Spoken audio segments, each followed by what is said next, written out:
आज की कहानी की श्रृंखला में कीमत आत्मसम्मान की। मेरी खुशियों से ज्यादा तो आपको अपना आत्मसम्मान प्यारा है ना माँ? सोनिया, क्या बात है बेटा, इतनी उदास क्यों हो आजकल? देख रही हूँ कि तुम सारा दिन कमरे में बंद रहती हो, न कहीं आना न जाना, न कोई तुम्हारी सहेली आती है। मैंने सुबह सुबह जब अपनी बेटी सोनिया का चेहरा उदास देखा तो उससे ऐसे ही पूछ लिया, आप तो रहने ही दो माँ, आपका तो सब किया धरा है, और अब भोली बन के ऐसे पूछ रही जैसे कुछ जानते ही ना हो।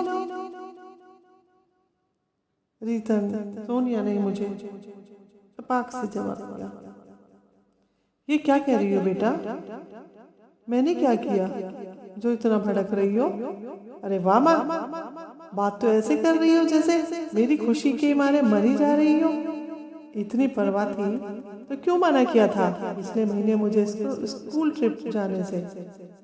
सबने कितना सुनाया था कि मुझे की अपनी मर्जी से कहीं तू घूम फिर भी नहीं सकती। मेरे जन्मदिन पर जब चाचू बोल रहे थे कि वो पार्टी देंगे तो आपने कितने घमंड से मना कर दिया था कि जब हमारे पास पैसे होंगे तब पार्टी करेंगे। हमें किसी और के पैसे से खुशियां नहीं खरीदनी। और बर्थडे पार्टी में हाथ के बने छोटे मोटे तोहफे भिजवाकर मेरी कितनी मजाक बनवाई थी आपने, और आप पूछती हो कि मैं उदास क्यों हूँ?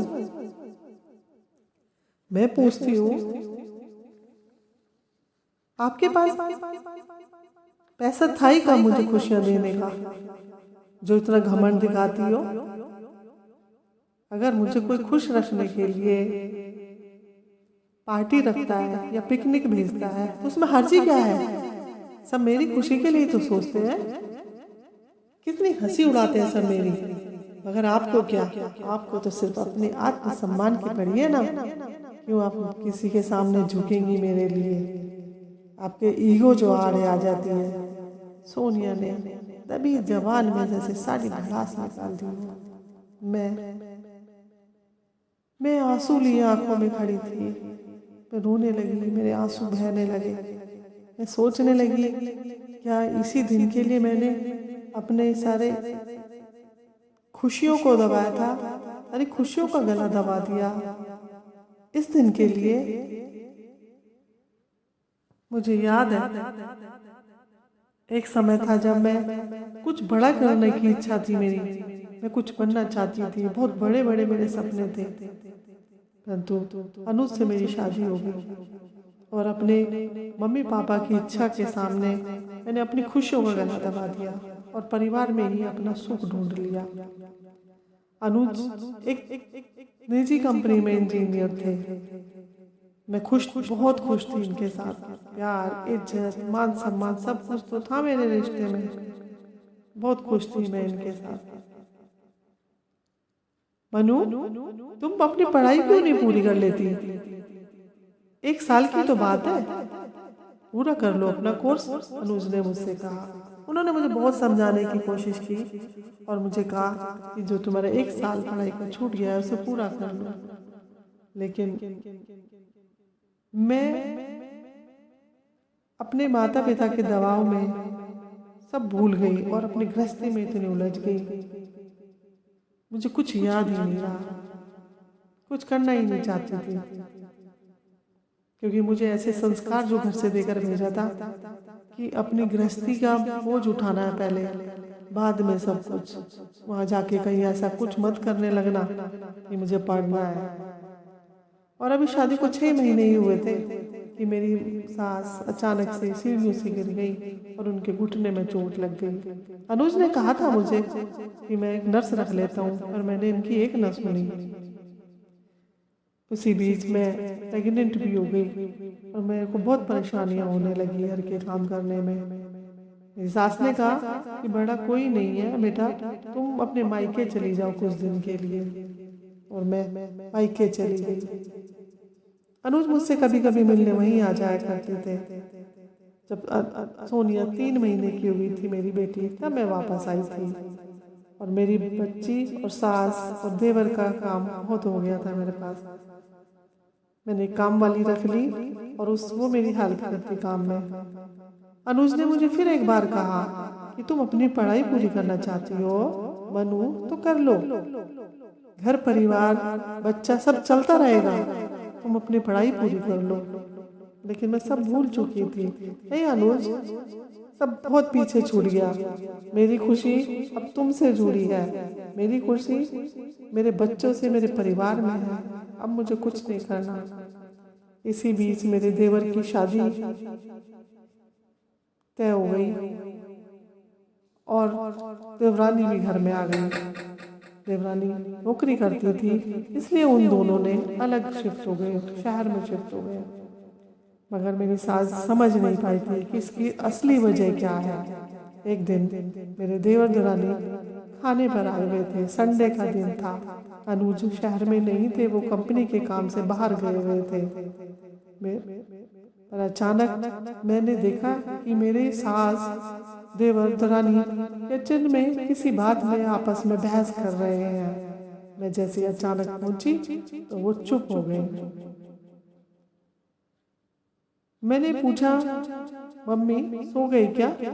अगले दिन जब मैं सुबह उठी और मेरी सास ने कुछ नहीं कहा, मेरे सर पे हाथ फेर के वो सोई नहीं। जब मैं सुबह उठी तो मैंने देखा कि वो दुनिया से जा चुकी है। मैंने अनुज और अपने देवर को फोन किया। तो दोनों ने अंतिम संस्कार के बाद काफी झगड़ा किया। प्रॉपर्टी के बंटवारे को लेकर दोनों भाइयों में बहुत झगड़ा हुआ। तभी सोनिया बहुत छोटी थी, लेकिन वक्त की रफ्तार कुछ रुकी नहीं थी। इन्हीं दिनों अनुज का एक्सीडेंट हो गया। बहुत कोशिशों से के बाद भी उसे बचाया ना जा सका और मुझ पर जैसे दुखों का पहाड़ टूट पड़ा। कई दिन तक किसी से मैंने बात नहीं की। उधर देवर देवरानी ने भी किनारा कर लिया था। उसकी माँ उसे मायके ले गई। कुछ दिन मैं अपने मायके में रही और सोच ही रही थी कि कैसे होगा, क्या होगा। मेरी कुछ समझ में नहीं आ रहा था। अचानक से मैंने एक दिन अपनी भाभी को किसी से फोन पे बात करते हुए सुन लिया। खुद का तो संसार उजाड़ लिया, देवर तक पूछता नहीं है और यहाँ चली आई। सारा दिन मनुष्य सा चेहरा लेके इधर उधर घूमती रहती है। हमारा तो हंसना बोलना तक मुश्किल हो गया। भाभी की बात सुनते ही मैं बहुत दुखी हुई, बहुत रोई पूरी रात। लेकिन खुद ही समझ में आया कि मेरे इन आंसुओं का कोई मोल नहीं है। मैं यही ऐसी उदास रहूंगी तो ये दुनिया जीने नहीं देगी। मेरा क्या, मुझे अपने बच्चे को भी तो पालना है। मैंने अगले ही दिन अपने घर आने का फैसला कर लिया और मैं अपनी बेटी सोनिया को लेकर अपने घर आ गई और अपनी गृहस्थी का बोझ अपने हाथ में ले लिया। सोनिया अभी छोटी सी ही थी, उसको पालने के लिए मुझे बहुत मेहनत करनी पड़ी। मुझे कोई प्राइवेट काम तो मिल नहीं सकता था क्योंकि मैंने अपनी एजुकेशन पूरी नहीं की थी। इसी वजह से मैंने सिलाई कढ़ाई का काम शुरू कर दिया। उन दिनों मुझे ज़्यादा काम भी नहीं मिलता था और मुझे पैसे की ज़रूरत पड़ी। मैंने अपने देवर से पैसा मांगा।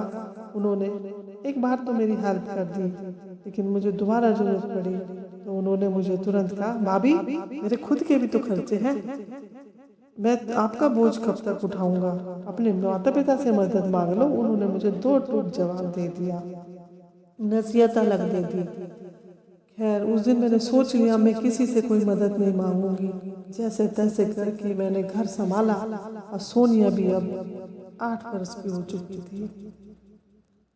मैं बहुत दुखों से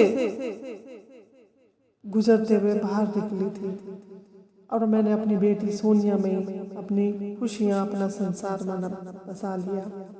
बस मेरे लिए अब मेरी बेटी थी, मुझे उसी को ही पालना था। इसी बीच मेरे लिए एक रिश्ता आया। वो लोग काफ़ी अमीर थे, उनकी बड़ी बहू की डेथ हो गई थी और उसके बाद वो उसकी अपने बेटे की दूसरी शादी करवाना चाहते थे, जिससे उसके पहले दो बच्चे थे, एक बेटी और एक बेटा। परंतु उन्होंने सोनिया को एक्सेप्ट करने से इनकार कर दिया। उन्होंने कहा हम सोनिया को हॉस्टल में तो भेज सकते हैं, उसका खर्चा भी उठा लेंगे, पर उसको अपने घर में नहीं रखेंगे।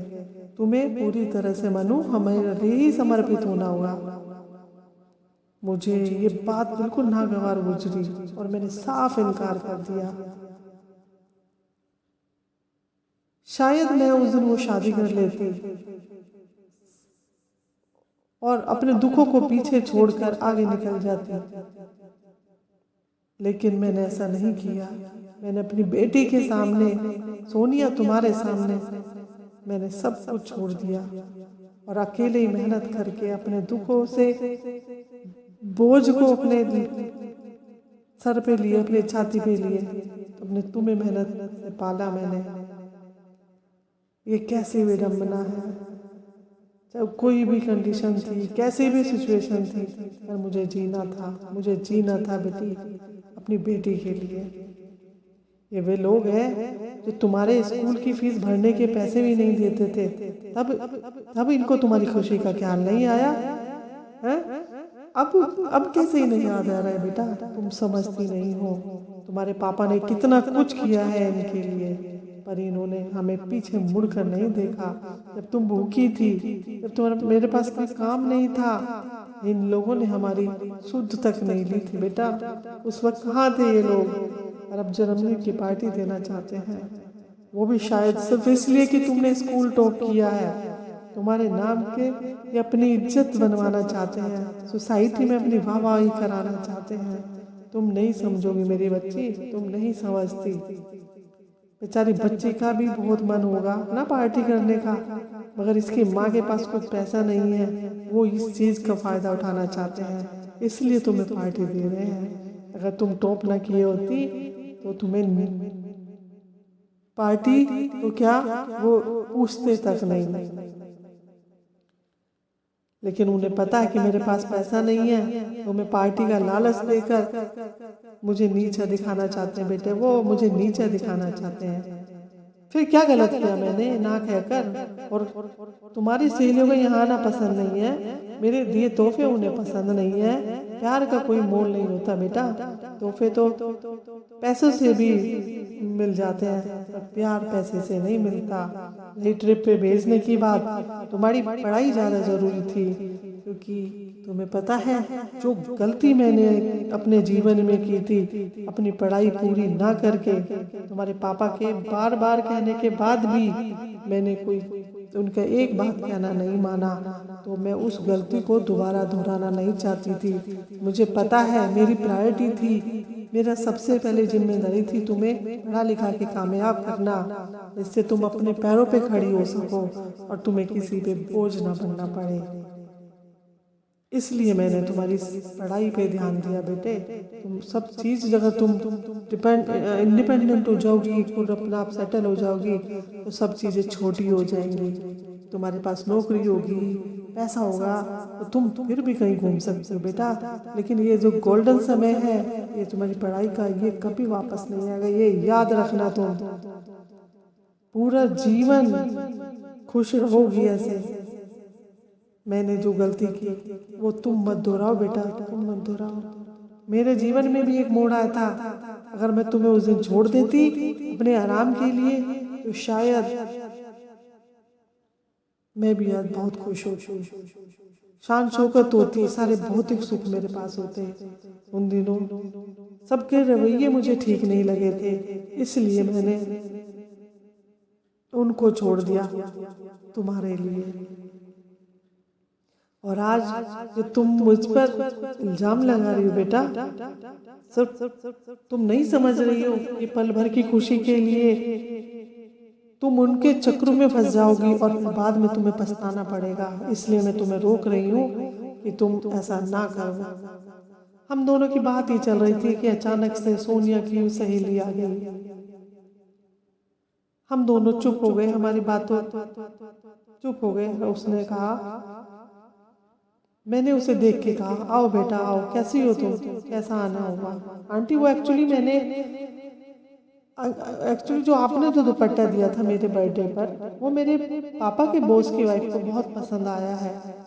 वो बहुत खुश हुई है जानकर कि वो घर का बना हुआ है और उन्हें अपनी बेटी के लिए सेम वैसे ही दुपट्टा बनवाना है।